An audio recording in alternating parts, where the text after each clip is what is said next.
என்னுடைய பேர் சத்யா. நான் ஊராட்சி ஒன்றிய பள்ளியில் தலைமை ஆசிரியராக பணிபுரிஞ்சிருக்கேன். காஞ்சிபுரம் மாவட்டம் குன்றத்தூர் ஒன்றியம். நாங்கள் எல்லாரும் மானசரோவர் கைலாஷ் யாத்திரைக்காக நாங்கள் ஒரு 57 பேர் குருவாங்கிருந்து போனோம். சென்னை, அதுக்கப்புறம் மயிலாடுதுறை, சிதம்பரம், கடலூர் எல்லாரும் போனோம். போகும்போது ரொம்ப சந்தோஷமா எல்லாருமே ஒரு பெரிய ஒரு புனித பயணமாக தான் நாங்கள் எல்லாரும் கிளம்பி போனோம்.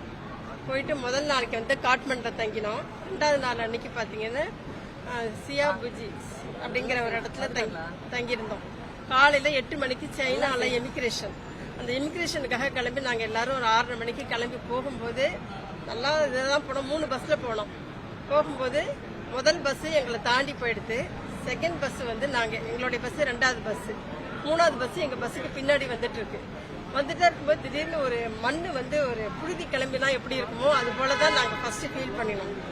ஏதோ புழுதி கிளம்புதுன்னு சொல்லிட்டு இவங்க என்ன பண்ணாங்க, வீடியோ எடுத்துட்டு இருந்தாங்க. நல்லா அழகா இருக்கு, என்ன இப்படி புழுதி கிளம்புது அப்படின்ற மாதிரி தான் நாங்கள் தோணிச்சு. கொஞ்ச நேரம் கழிச்சு பார்த்தா நம்ம சுனாமி அலையை பார்த்துருப்போம் இல்லையா, அதே சுனாமி அலை கல்லோடையும் மண்ணோடையும் கலங்கி அப்படி மேலே ஒரு 70-80 அடி உயரத்துக்கு ஒரு சுருட்டிட்டு வர மாதிரி வந்தால் நமக்கு எப்படி இருக்குமோ அது போல வந்தது. இதெல்லாம் இங்கிலீஷ் படத்துல தான் நாங்கள் பார்த்துருக்கோம். எல்லாரும் அப்படியே பின்னாடி நாங்கள் சைட்ல பாக்குறோம், வேனுக்கு பக்கத்துல எல்லாரும் அப்படியே ஓடுறாங்க தபன். அப்ப கூட எங்களுக்கு இதோடைய சீரியஸ்னஸ் என்னன்றது எங்களுக்கு புரியல. அதுக்கப்புறம் என்னடா அது எல்லாரும் இப்படி ஓடுறாங்களே, அதுக்கப்புறம் திரும்பி பார்த்தா டிரைவரை காணும். 2 போலீஸ்காரங்க என்ன பண்றாங்க, உள்ள இருந்து வெளியில இருந்து உள்ள வெளியில அப்படியே ஓடுறாங்க.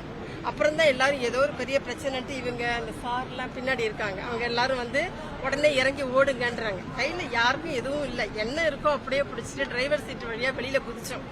குதிக்கும் போது பார்த்தா எங்களுக்கு கணுக்காலுக்கூட மேல சேரு, அவ்வளோ சேரு இருந்தது. அந்த மலை ஏறுறதுக்கான பாதையெல்லாம் கிடையாது. சாதாரண ஒரு மலை, சரிவான மலை. 4 அடி ஏறினா 5 அடி சறுக்கும், அந்த மாதிரி மலை. முதல்ல ஜென்ஸ் என்ன பண்ணாங்க, இந்த ஒரு பின்னாடி சார் நிற்கிறாரு, கூப்பிடுங்க சார். அவங்கள அந்த சார் என்ன பண்ணாரு, முதல்ல கேபிளை பிடிச்சி ஏறிட்டு ஜென்ஸ் எல்லாம் மேலே ஏறிட்டு அங்கிருந்து கேபிளை பிடிச்சி கீழே போட்டாங்க. அந்த கேபிளை பிடிச்சின்னு கொஞ்சம் வயசு சின்ன பிள்ளைங்கள்லாம் இவங்கெல்லாம் மேலே ஏறிட்டாங்க. நாங்கெல்லாம் கொஞ்சம் ஏஜ், எங்களால் ஏற முடியல. நான் ஒரு கரடி கதை படித்த மாதிரி ஒரு மரத்து மேலே அப்படி உட்காந்துட்டு இது எப்போ வரும், கால் மாட்டில் வருமா காலுக்கு மேலே வருமான்ற ஒரு சூழ்நிலையில நாங்கள் பார்த்துட்டு இருக்கோம். அப்புறம் தான் ஒரு மேடம் ஒருத்தங்க இருக்காங்க, அவங்க தொடக்க கல்வி அலுவலராக இருந்து ஓய்வு பெற்றவங்க. அவங்க மேலே போய் அவங்களுடைய சாரியை கட்டி கீழே தூக்கி போட்டாங்க. அந்த போட்ட உடனே அந்த சாரியை பிடிச்சிட்டு நான் மேலே ஏறினேன்.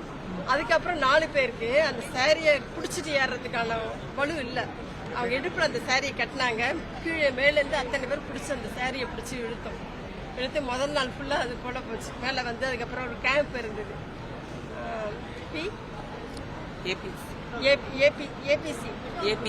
ஏபிஎஃப் அப்படின்னு ஒரு கேம்ப்.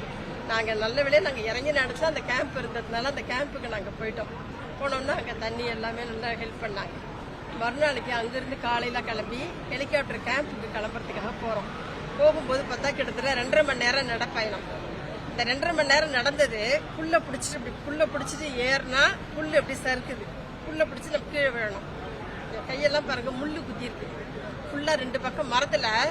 அந்த மரத்தை பிடிச்சிட்டு அந்த முள்ளோட பிடிச்சிட்டு அதுக்கப்புறம் தான் நாங்கள் அந்த 3 மணி நேரமும் அந்த மாதிரி தான் பயணம். எங்களோட பயணம் அந்த ஹெலிகாப்டர் அந்த பேடுக்கு போகிறதுக்கு 3 மணி நேரம் பயணமும் அதே போல் பயணம் தான். எங்கள் எல்லாருமே ஒருத்தருக்கு அப்பப்பே ஹெல்ப் பண்ணி அப்படி தான் போனோம்.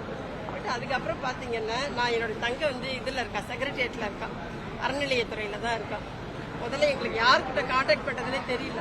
நாங்கள் சொல்லி முதல்ல சிஎம் சாருக்கு முதல்ல நீங்கள் தகவலை சொல்லுங்கள், நாங்கள் இந்த மாதிரி ஒரு விக்கெட்டில் மாட்டியிருக்கோம்னு சொன்ன அடுத்த செகண்டே உடனே அவங்க மீட் பண்ணி உடனே சிஎம் சார் மேலே டெல்லிக்கு பேசி பிரதமர் உடனே அங்கே தொடர்பு கொண்டு அவங்க எங்களுக்கு அந்தந்த அரசியல் சம்பந்தமான எல்லா உதவிகளையும் எங்களுக்கு உடனே கிடைச்சிது. எந்த இடத்துக்குமே யாரையுமே நம்ம ஒரு குறைவாக சொல்றதுக்கே இல்லை. அப்படியே ஒரு தங்கத்தட்டில் வச்சு தான் எங்களை கொண்டு இங்கே இந்த தமிழ்நாட்டில் இந்த மண்ணில் எங்களை மிதிக்க வச்சிருக்காங்க. இதுக்காக நாங்கள் முதலமைச்சருக்கு